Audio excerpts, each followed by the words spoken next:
Hello everyone and welcome back to the last day of the Ayr Gold Cup meeting. As you know, I'm sure you all know, we had a couple of big prize winners yesterday that I gave out. Not that I'm going to brag about them all today. We got Magical Macy opened up at around 40 to 1 and ended up winning at 26 to 1 on Betfair. And then to follow that we had Cool Mix open up around 22 and being gambled on by help with you guys down to about just under 40 to 1. And I hope that if you follow the summary, I put that you'd have the exacta as well. I put it to between Cool Mix and Gene Gallagher, and of course, what comes first second? Yes, there we are. So and that paid 142 quid for a pound. So I hope you're in.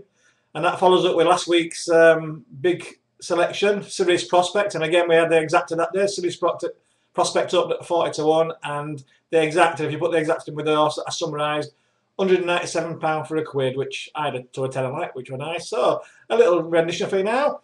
I'm the king of the tipsters, the gambling VIP. I've reached the top and can't be stopped, and that's what's bothering you. Ooby-doo, you want to be like me. Okay, all right, I'll shut up there. All right, I'll shut up. Okay, enough of that. Sorry, I'm getting carried away, sorry. Oh, no. Anyway, on to today's racing, and the Mammoth, and it's an 8-race card. Going has changed overnight from good to soft, soft in place to soft heavy, so you just got to be wary of the draw. Sometimes the big fields, the high numbers come into play, but I think if you've got an eye or a low number, I think you'll be all right. But we'll tell better as the day goes on. Also, note that Joseph O'Brien's is slumming it over here, and his claim can be useful on a couple of today's runners. He rides front runners particularly well, and because of that, he's going to be one to look at today. But with the going, we're not going to have that many bets today because we'd like to keep our winnings from yesterday. So the 140, it's 1 mile on heavy going. It's a real test for 2-year-olds in this sort of going, and it's anybody's guess really at this time of the career who will handle the going best.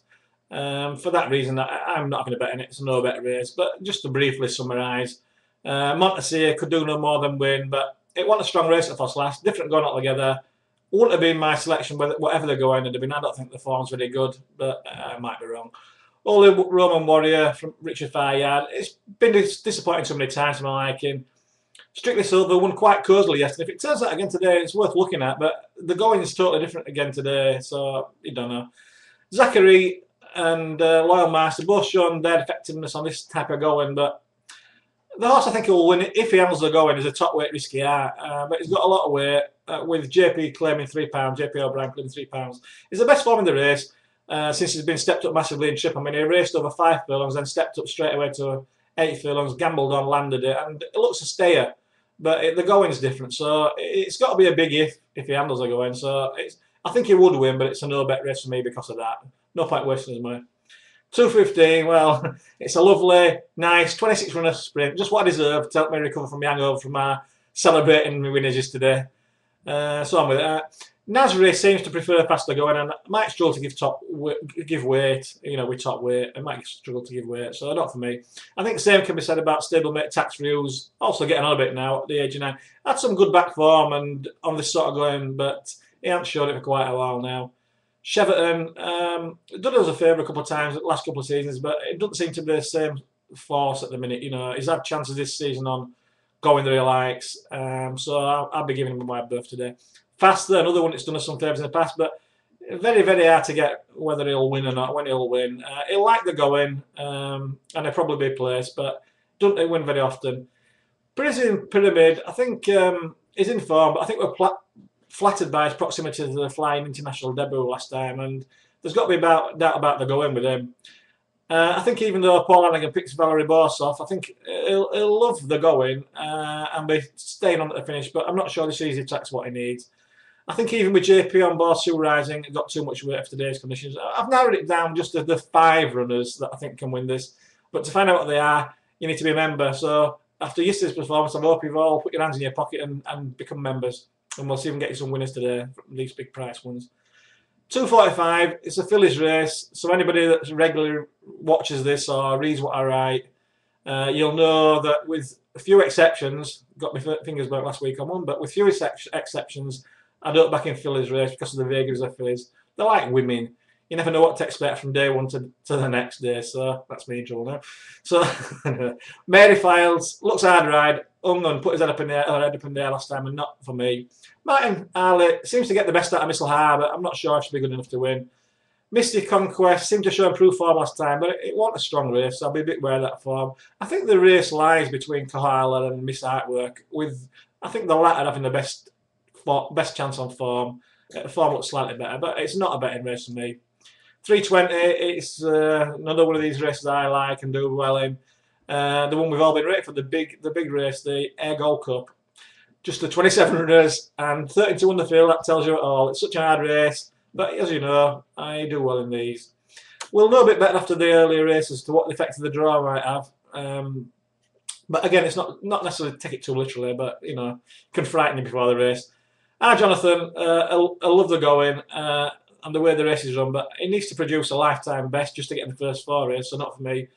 Okay, the no, been favourite a few times. I think he prefers faster going, so not for me. Pepper Lane, improving, but I think the filly's never raced against opposition of this calibre, and I don't think the filly will be good enough today. That might be wrong. Pastoral Player, very hard to win this, so not for me. Eaton Rifle looked to be laid out for this glorious Goodwood win with Kieran Fallon on board on his first run for David Ellsworth. Ran okay next time, but the drop back to 6 furlongs, I'm not sure that's what he needs. Course and distance winner Eagle Parade could run well on last season's form, but had half a dozen races this season without showing that same form, so you've got to be wary. I think Going's going against Max Power. It wouldn't have been my choice anyway, no matter what they're going, but I think the Going's certainly gone against him now. It's very interesting that Sprint King Dandy Nichols, who had Light for Mars from James Millman Yard, from Rob Millman Yard, sorry, for about 3 races, never tried him over sprint distances.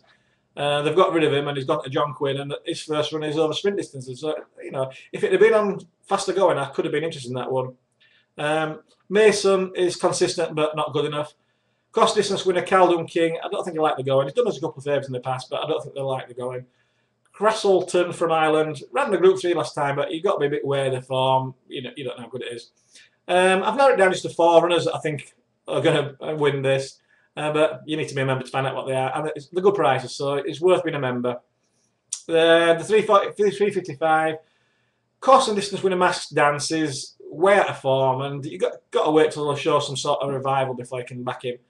13 Shivers ran over 5 furlongs last time, weakened out of it, dropped out of it, and stepping up 2 furlongs, don't really think so. Lovelace loves this going, and best race has been on this going, miles better than anything else, but he's ran a couple of poor races for Dandy Nichols Yard, and now they've moved to Richard Fire. You never know, but he's only had 3 weeks to get it to find something wrong, so it's a big leap of faith. Mullins Ways never run this sort of going. I struggled to win a small race last time, and not for me. Honeymead, I think that's the obvious one, but I think the price is too short, and I don't think that he looks invincible. Mr. Rainbow, I think I love the going, but it just might have too much weight.